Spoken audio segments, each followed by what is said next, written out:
O dólar já teve uma alta, né, de aproximadamente 25 centavos, desde que o presidente Lula resolveu abrir a sua metralhadora giratória, né? O presidente Lula, como todos sabem, intensificou as suas entrevistas tanto para a imprensa nacional quanto para rádios locais. Em todas as falas, o presidente da República tem repetido os seguintes mantras: críticas à direção do Banco Central, críticas ao mercado, e ele tem ratificado que o governo Lula não tem o menor compromisso com a austeridade fiscal. O problema é que agora o presidente da República aparentemente parece que declarou uma guerra ao mercado. Em entrevista à Rádio Solidariedade de Salvador, agora há pouco, o presidente disse que a alta do dólar preocupa, mas ele afirmou que esse é apenas um movimento especulativo. Matheus, solta por gentileza um trecho da entrevista. O mundo não pode ser vítima de mentiras. A gente não pode inventar as crises. A gente não pode jogar a culpa. Eu vou te dar um exemplo. A semana passada eu dei uma entrevista no UOL. Depois da entrevista, sabe, alguns especialistas começaram a dizer que o dólar tinha subido por conta da entrevista do Lula. E nós fomos descobrir que o dólar tinha subido 15 minutos antes da minha entrevista. É um absurdo, veja. Obviamente que me preocupa essa subida do dólar. É uma especulação. Há um jogo de interesse especulativo contra o real nesse país. E eu tenho conversado com as pessoas do que a gente vai fazer para tomar. Eu estou voltando quarta-feira, vou ter uma reunião, porque não é normal o que está acontecendo. Não é normal. E eu acho que a minha visão sobre o Banco Central não é uma visão teórica, é uma visão de um presidente que já foi presidente, que teve o Banco Central sob o meu domínio durante 8 anos e com total autonomia. Só corrigindo a informação aqui, é Rádio Sociedade, tá? Me passaram aqui a informação equivocada. E essa frase do Lula, ela foi dita um dia após o Fernando Haddad ter tentado colocar panos quentes na situação. Haddad admitiu esse nervosismo, mas ele falou que isso tudo é fruto de ruídos na comunicação do governo federal. Matheus, coloca por gentileza o Haddad falando sobre o assunto. Apesar da desvalorização ter acontecido no mundo todo de uma maneira geral, aqui aconteceu que ela foi maior do que nos nossos pares. Colômbia, Chile, México também tiveram. Isso atribui a quê? Eu atribuo a muitos ruídos. Eu já falei isso no conselho, no conselhão, eu falei disso. Se eu comunicar melhor os resultados econômicos que o país está atingindo. Então, meu caro Rodrigo Oliveira, você quer comentar com gráfico ou sem gráfico? Porque nós preparamos um gráfico. É um gráfico? Coloca o gráfico. Coloca o gráfico. Adoro gráficos. Então vamos lá, porque é o seguinte, eu pedi aqui para o nosso Mateuzinho para fazer um gráfico sobre a evolução do dólar nos últimos 30 dias. Há um mês, o dólar estava 5,24. No dia 3 de junho, 5,24. Aí, enfim, você tem uma tendência de alta, né? Só que aí o que acontece? No dia 17, dia 18 foi a entrevista do Lula para a CBN. E aí o dólar, naquele dia, tinha fechado no dia 17. Deixa eu só pegar aqui o meu roteiro aqui. Ele fecha a 5,41. Isso, 5,42. No dia 18, o Lula fala para a CBN e o dólar fecha a 5,43. Aí começa o movimento, né? Aí começa a alta, né? Até mais um pouco mais, de forma um pouco mais substancial. No dia 25, o dólar fecha 5,45 e o Lula dá entrevista ao UOL no dia 26, e aí o dólar fecha a 5,51. E hoje o dólar abriu a 5,66. Rodrigo Oliveira, nesse momento o dólar está em quanto? Pode trazer para cá, Matheus. 5,66. 5,66. Aliás, 5,67, desculpa. 5,67. Está um pouquinho mais alto. Um pouquinho mais alto, 5,67. Ou seja, tá aqui sim, gente. Não dá para dizer, porque a culpa é da especulação, porque a culpa é Não, do... Coisa, tá aqui, é gráfico, gente. É ciência. não, mas óbvio que tem especulação junto com isso. Obviamente, o que a gente tem que entender, assim, tem essa coisa do Lula de se apegar a esses 15 minutos aí da sexta-feira, que é uma grande besteira, é uma cortina de fumaça. Isso é tipo o seguinte, ó. Você está jogando bola com o seu amigo e aí o seu amigo chuta a bola na vidraça do vizinho. Uma semana depois, o vizinho chama os pais de todo mundo que estava jogando bola ali, e aí diz o seguinte: quem foi que jogou, quem foi que chutou a bola? E você fala: foi o meu amigo, foi o fulaninho. Eu lembro bem desse dia. Fulaninho estava driblando não sei quem, etc e tal, blá, blá, e chutou a bola. Estava até com uma camiseta azul. Aí o fulaninho fala assim: tá vendo? Eu estava de camiseta verde. Mas todo o resto tá certo. Então essa história dos 15 minutos é de um idiotismo que é ímpar, Poucas vezes na história da sociedade brasileira alguém se apegou tanto a uma idiotice tão grande. Fora que, obviamente, quem está no mercado financeiro sabe que se o Lula vai falar e ele está mantendo essa perspectiva, você sabe que o dólar vai subir. Obviamente, você faz o quê? Você compra antes. Quando você está comprando, o preço está subindo. Né? Aliás, quando você está vendendo, o câmbio está se apreciando. E você sai desse negócio antes, porque você não quer perder dinheiro. Ou você compra o dólar logo. Mas o que o Lula está fazendo é o seguinte: ele está fazendo o que ele faz de melhor, né? Campanha, que ele é um grande político em campanha. Ele não parece ser um grande gestor, mas ele é um grande político em campanha, está fazendo o proselitismo dele, buscando ali arregimentar as massas dele, está falando com o grupo dele, e parece que a estratégia era: olha, eu bato no mercado, o Haddad vai lá e conserta. Não funciona porque ninguém acredita mais no Haddad. Ninguém acredita mais no Haddad desde aquela reunião lá. Aliás, eu não acredito no Haddad desde muito tempo, mas tem gente que não acredita desde aquela reunião com o CEO do Santander, quando descobriram, né, algumas pessoas do mercado parece que tiveram um choque de realidade e falaram: nossa, quem manda não é o Haddad. Que surpresa, né? Aí o Haddad fala que teve ruídos. Quem que está provocando ruído se não é o próprio Lula? Uhum. Esse gráfico aí mostra isso. O Lula começou a falar e o dólar disparou. E ele continua a falar as mesmas coisas. É claro que em algum momento o mercado vai se mancar e vai parar também de panicar toda vez que o Lula fala. Agora, vai utilizar isso, óbvio que vai. Quem especula com isso, óbvio que vai utilizar isso. Quem está dando munição para o especulador? É o próprio Lula, falando coisas que não fazem sentido. Então, quem é o maior culpado da especulação? É o próprio Lula. Quem é o maior culpado da desvalorização do real? É o próprio Lula. Ah, mas todos os emergentes se desvalorizaram. É verdade, mas o real se desvalorizou mais. Por quê? Porque tem o Lula. Porque tem o arcabouço fiscal que ele já jogou no lixo em menos de um ano.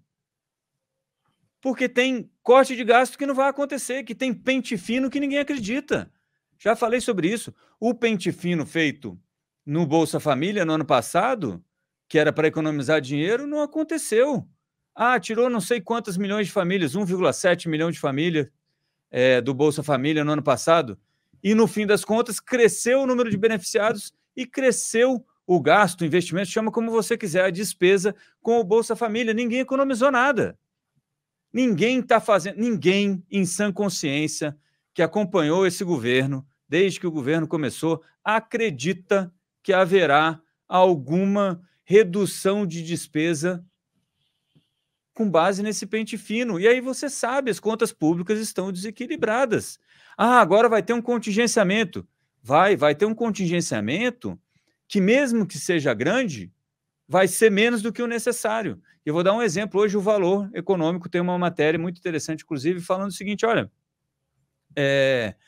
o CARF, né, o Conselho Administrativo de Recursos Fiscais, lá da Receita Federal, continua com a mesma previsão de arrecadação por causa do voto de qualidade, vocês vão lembrar dessa história, de 50 e tantos bilhões para o ano de 2024. Sabe quanto dinheiro ele arrecadou com isso até agora? Zero. Quer dizer, em algum momento, esse chroma key, que é aquela tela verde onde você projeta o que você quiser, vai cair. E o mercado, que embora goste muito de ser enganado, né? Ah, não, o Lula agora falou que vai fazer isso. Oba!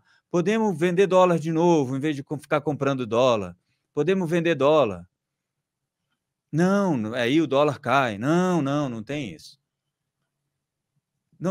Não existe esse negócio, porque quando você faz a conta, ela não fecha. O Marcos Lisboa estava outro dia dando uma entrevista de novo, falando, olha, quando eu e o Marcos Mendes fizemos aquele apanhado, falando que o arcabouço não funcionava, o pessoal ficou meio assim, não sei o quê, faz conta daqui, faz conta de lá.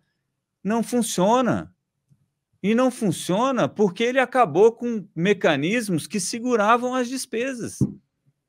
E se as despesas estão atreladas às receitas, que é o caso dos mínimos de saúde e educação, quanto mais você arrecada, mais você tem que pagar em saúde e educação, não tem como essa despesa diminuir, porque tudo que eu faço é para arrecadar mais. Então, eu arrecado mais. Se eu arrecado mais, eu tenho que pagar mais. Ora, bolas. Obviamente, isso não vai funcionar. Quando tinha o teto de gastos, você tinha um limite lá. Olha, não pode ir além disso. Aí derrubaram o teto de gastos e agora o Lula ficou com esse negócio de dar tiro no pé todo dia. Vai faltar pé. Vai estar uma centopeia de tanto tiro no pé que ele dá. Todo dia, pelo menos 2. De manhã ele dá uma entrevista e de noite ele inaugura qualquer coisa para fazer campanha. Está fazendo campanha municipal e está sendo irresponsável. Irresponsável com o povo brasileiro mais pobre. Ah, mas o pobre não come dólar. Eu não aguento mais ouvir essa frase. Que coisa mais idiota. Come no pãozinho, porque o trigo é importado e é pago em dólar. Come quando o pobre vai comprar o celular dele lá toda vez, porque tem muita coisa importada ali dentro. Se o próprio aparelho não for importado. Come porque os 50 dólares que não era taxado, agora é taxado e ainda é mais caro. Que ele comprava lá na Shopee, na Shein, Alibaba e esses e-commerces asiáticos. Quer dizer, quem que ele está prejudicando? Ah, é o grande banqueiro, que ele gosta de falar mal, não, os banqueiros, blá, blá, blá. Não. Vamos parar de se enganar, gente. É quem tem menos. É sempre isso, quem tem menos. E outra, já começa que se o dólar começar a ficar muito mais tempo no nível em que está, já começa a ter impacto na inflação. Então... E aí, amigo, não tem juro que vá baixar nem tão cedo. Não tem Roberto Campos que vá segurar isso nem tão cedo. Então, e só para terminar, mais uma falácia. Não, tem que ter intervenção no câmbio. O Roberto Campos devia intervir no câmbio, o Banco Central não faz nada. Ora, bolas. O departamento da diretoria que faz a análise técnica desse negócio, que busca lá os elementos, se precisa ou não de uma intervenção, é dirigida pelo nosso querido Gabriel Galípolo. A decisão é colegiada.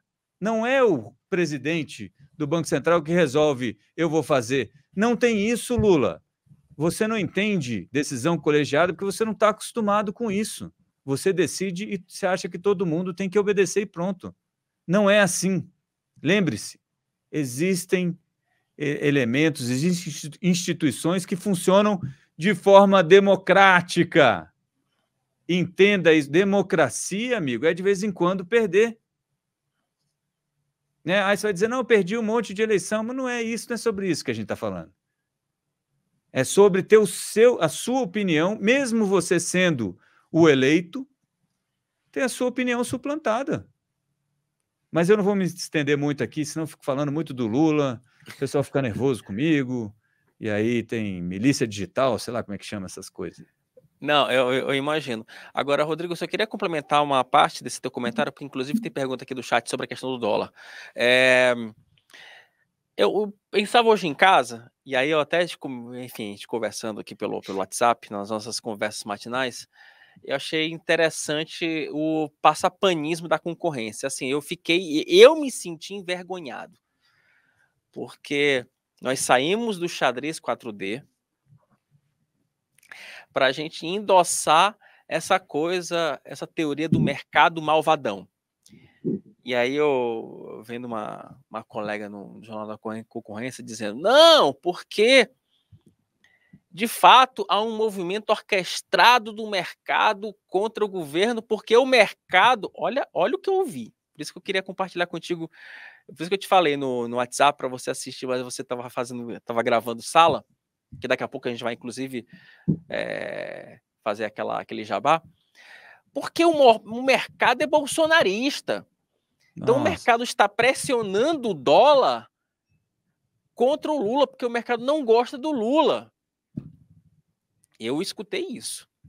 Eu vou resumir assim, isso numa frase só. O mercado não está nem aí para Lula, Bolsonaro, o capeta, não quer nem saber. O mercado quer saber de ganhar dinheiro, amigo. Então, aí é que eu vou entrar no meu outro comentário, para poder complementar aquilo que você falava, Rodrigo. E me corrija, tá? Se eu estou fazendo uma comparação que pode parecer esdrúxula ou simplória. Mas hoje, pelo menos, eu pensava o seguinte, Rodrigo.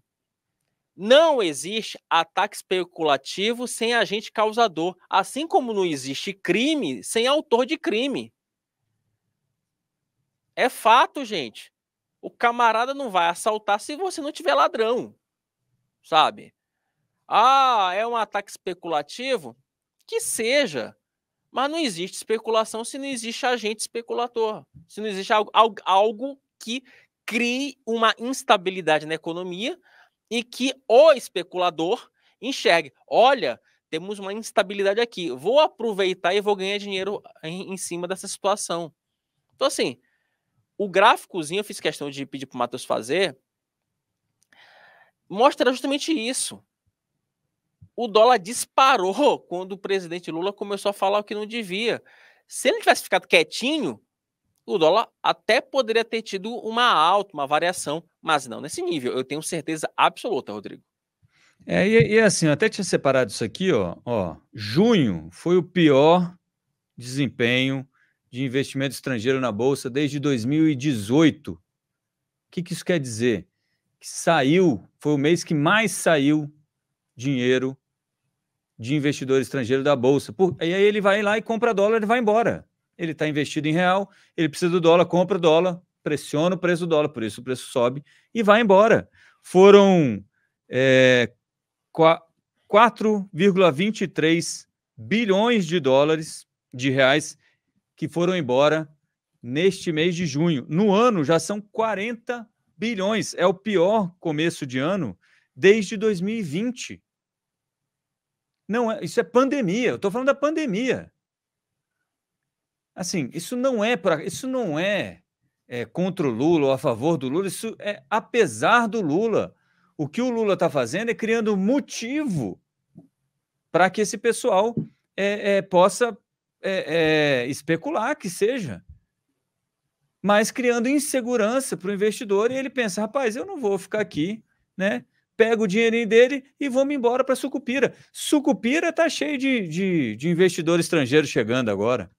Tive ontem mesmo falando com o prefeito de Sucupira e está chegando muito dinheiro em Sucupira do pessoal que está fugindo do mercado no Brasil em função dessas falas não tão, como é que a gente vai falar, promissoras do presidente Lula, quando ele fica insistindo que não tem que ter corte de gastos, que não tem que ter Banco Central independente.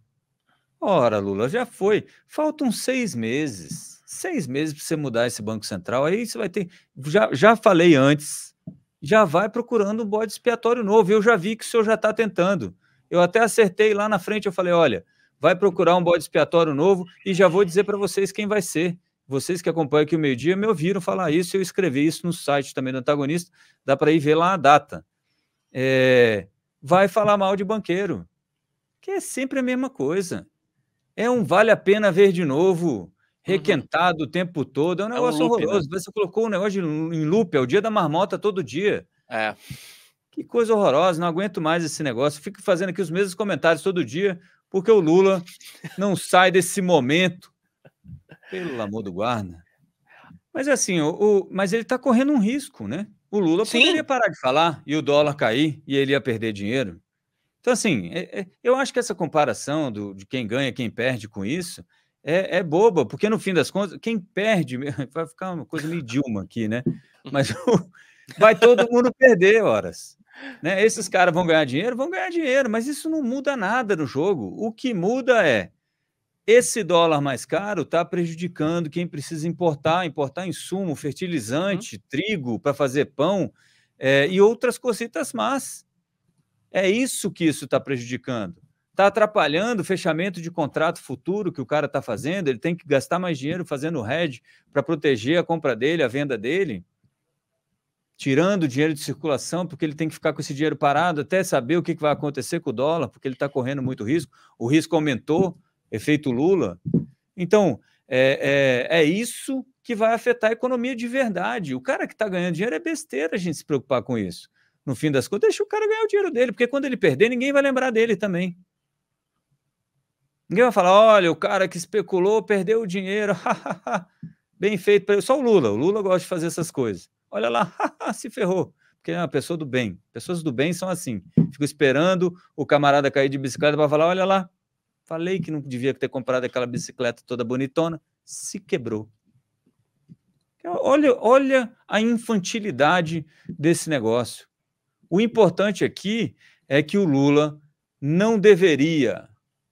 Ele mesmo falou isso em uma dessas falas translocadas dele, que, olha, esse negócio de falar qualquer coisa que vem à cabeça sem ter responsabilidade é muito ruim. É isso, é muito ruim. Falar as coisas sem ter responsabilidade nenhuma e sair apontando o dedo para todo mundo. Ah, isso é culpa do banqueiro, isso é culpa do especulador, isso é culpa sua. O que é que você está fazendo para contribuir com esse movimento? O que é que você está fazendo para impedir esse movimento? A gente está falando do presidente da República. Não é o Rodrigo Oliveira, que na casa dele vai lá e compra $100. Ah, ganhei compra $1.000. Ganhei R$400. Não é isso. O que o Lula não está entendendo é que o que ele está fazendo está prejudicando todos os brasileiros, inclusive esse que está ganhando dinheiro na especulação aí, e estrangeiros. Porque Rodrigo, eu ganho dinheirinho na especulação e vou comprar o pãozinho mais caro, vou pagar o combustível mais caro, vou ter que trocar a peça do meu carro, que talvez seja importado, venha de fora, mais cara. Fora a taxação, né? Não vou nem entrar nesse quesito, que vai ficar pior ainda. A conta está certa do dólar? Você fez aí? Não, eu fiz aqui, tá certo. E eu vi aqui o erro que eu cometi aqui, porque eu peguei na metade do ciclo, né? Não no início do ciclo, como você tinha falado, entendeu? Então esse foi meu erro. Como até brincou aqui eu acho que foi quem foi aqui? Foi o Zé Sérgio? Não, gente, foi o Luiz Roberto. O César Vieira. O Wilson não apenas é um cara humano, como é de humanas. Então, gente, obrigado. Assim, a própria audiência que já tira sarro do apresentador. O César é terrível. Não, o César é maravilhoso. Agora, só para tá aqui, Rodrigo, e agora? É um bom momento para trazer dinheiro de fora do país para o Brasil? Quem vai viajar na semana que vem? O que faz? Compra agora? Qual conselho? Olha o especulador aí. Isso é especulação, tá vendo? Isso é especulação. E aí, trago meu dinheiro de volta agora? Não trago, levo para fora, compro mais, vendo, não sei. Isso é especulação e não tem nada de errado. A gente tem que parar de colocar valor nas palavras como se fosse um crime especular. Quer dizer, até tem crimes com isso, mas não é este o caso. Você está especulando. Poxa, será que eu compro agora o meu pacote para Disney? Ou espero mais uns meses porque é dolarizado o preço, então deve ficar um pouquinho mais barato? Ou será que o Lula vai continuar falando? Vai ficar pior ainda? Ninguém sabe. Só o Lula sabe se ele vai continuar falando ou não. Eu não sei se ele está operando dólar. Espero que não, porque aí sim seria um crime. Mas só ele sabe se ele vai continuar falando isso ou não. se o Banco Central vai intervir ou não, só o pessoal do Banco Central sabe se isso vai acontecer ou não. Então, esse é o risco. E eu gosto dessa pergunta, porque essa pergunta coloca clara para todo mundo qual é o risco. Olha, eu tinha feito uma continha, que agora todo mundo tem uma conta internacional, né? Porque tem essas operadoras que fazem conta internacional bem mais fácil. Agora, pelo celular, você abre uma conta internacional, eu tenho lá todos os meus investimentos, dolarizei meus investimentos, eu tenho lá 15 dólares dolarizados, já, meu investimento tudo em dólar, olha que coisa boa. Trago de volta ou não trago meus 15 dólares? Horas. Depende. Você vai usar? Para que é esse dinheiro? Para ganhar dinheiro? Não sei. Como é que eu vou responder essa pergunta? Eu não sei o que vai acontecer com o dólar amanhã, ou hoje mesmo. O dólar chegou a abrir caindo depois da entrevista do Lula. E depois veio subindo. Aí o Roberto Campos Neto falou lá no Banco Central, agora de manhã, no Banco Central Europeu, junto com o Powell e com a Christine Lagarde. O dólar arrefeceu um pouquinho, começou a subir menos, né? Continuou em alta, mas subindo menos. Agora está 5,68. Quando a gente começou aqui estava 5,67. Então, o problema disso tudo é que é aquele negócio que os marines, eu acho que dos Estados Unidos que falam, né? Todo mundo quer ir para o céu, mas ninguém quer morrer. Então é esse o problema. É isso que é. O especulador, ele tem o ônus e o bônus da especulação dele. Não estou defendendo aqui especulador ou não especulador, não é esse o problema. O que eu estou falando aqui é o motivo para a especulação é essas declarações, eu vou repetir, irresponsáveis do presidente, que fala como se não fosse presidente da República. Repita. Já falei, tá na hora de tomar posse, Lula. Tá na hora de virar presidente da República. A campanha acabou. Eu entendo o seu esforço pela campanha municipal, mas não esqueça, agora o senhor é presidente da República, ou deveria ser, e deveria se portar como um. Rodrigo, só para fechar, dá para acalmar o coração aqui da Maria Lúcia, porque ela viaja semana que vem para Nova York. O que ela faz? Ela compra dólar ou paga no cartão de crédito? Eu acho que acaba sendo dólar, né? Porque cartão de crédito tem o IOF, mas né? Maria, você está no Brasil? Se tiver no Brasil, compra dólar, porque o IOF, na verdade, assim, se estiver no Brasil, abre essa conta aí, que é essas contas internacionais, não vou fazer propaganda de ninguém, mas pode procurar que são várias hoje, bem fáceis. Você abre pela internet rapidinho, conta digital, e aí você compra o dólar deles. Por quê? Porque você paga menos imposto. E aí você tem essa vantagem do imposto. E o spread é mais ou menos parecido, né? O spread aqui dentro e lá fora, por essas contas. E o IOF do cartão, se não me falha a memória, é 6%, e o IOF nessas compras é 1, qualquer coisa, 6, tal coisa. Então, está no Brasil. O Matheus colocou aqui, eu estou conversando com a Maria Lúcia agora. Então, no cartão de crédito, você vai pagar 6,78 de IOF, de Imposto sobre Operação Financeira, e nessas contas você vai pagar 1,1. E aí, a cotação, Maria Lúcia, eu não sei o quanto de dinheiro você vai gastar, mas pensa comigo o seguinte, comprei 5 mil dólares, que é dinheiro pracas, né? A 5 e tanto, o dólar vai dar, sei lá, 30 mil reais. Conta bem mal feita aqui. Mas deu 30 mil reais. Vamos supor que isso aumentou 10 centavos na sua viagem, né? O dólar aumentou 10 centavos. Então, desses 10 centavos aí tem que fazer aquela conta lá. Eu comprei por tanto, subiu mais 10 centavos, vou perder lá 300 reais, 400 reais nos 30 mil que você está gastando. Esquece isso, vai de boa, compra, se possível, por meio dessas contas aí internacionais, que você paga menos IOF, aí você sabe que você está economizando 5%, mas também não é um problema terrível. Imagina que se você está comprando $1.000, né, 5% é 50 reais, 50 dólares, né? Que vai dar 250. Quer dizer, você está comprando 5.600 reais e está pagando 250 a mais ou a menos. Se você está comprando tudo isso de dólar, não é exatamente esse o seu problema. Vai curtir a viagem, que nem diz o outro, quem converte não se diverte, mas de vez em quando dá uma convertida porque tá brabo, viu? De vez em quando tem que dar uma olhada no orçamento. De vez em quando, assim. né? Mas vale um gosto que um vintém no bolso. Não estou aqui fazendo proselitismo para todo mundo sair gastando dinheiro, não é isso. Mas se diverte, né? Você já não planejou, aí vai chegar lá, fica escolhendo, aí todo dia é fast food, né? Minha esposa fica chateada comigo quando a gente faz essas viagens, que todo dia eu quero comer no fast food porque é mais barato. Ela fala, poxa, mas aqui tem altos restaurantes estrelados, não sei o quê. Eu disse, não, mas neste fast food aqui também tem uma estrelinha, ó. Olha aqui, vai lá e compra lá na estrelinha. Rodrigo, Tá tudo bem. Rodrigo, mas a tua esposa merece jantar num Merece, é restaurante, claro que merece. merece num 3 estrelas Michelin, rapaz. Pelo amor de Claro Deus, vai, que uma vez na vida, claro que outra na merece. morte, por favor, né? Merece mais que isso, muito mais que isso. Mas é aquilo, Exatamente. é o que eu digo para minha filha também. É só o que a gente consegue, né, nesse momento. Se um dia melhorar, vamos com todas as estrelas que puderem.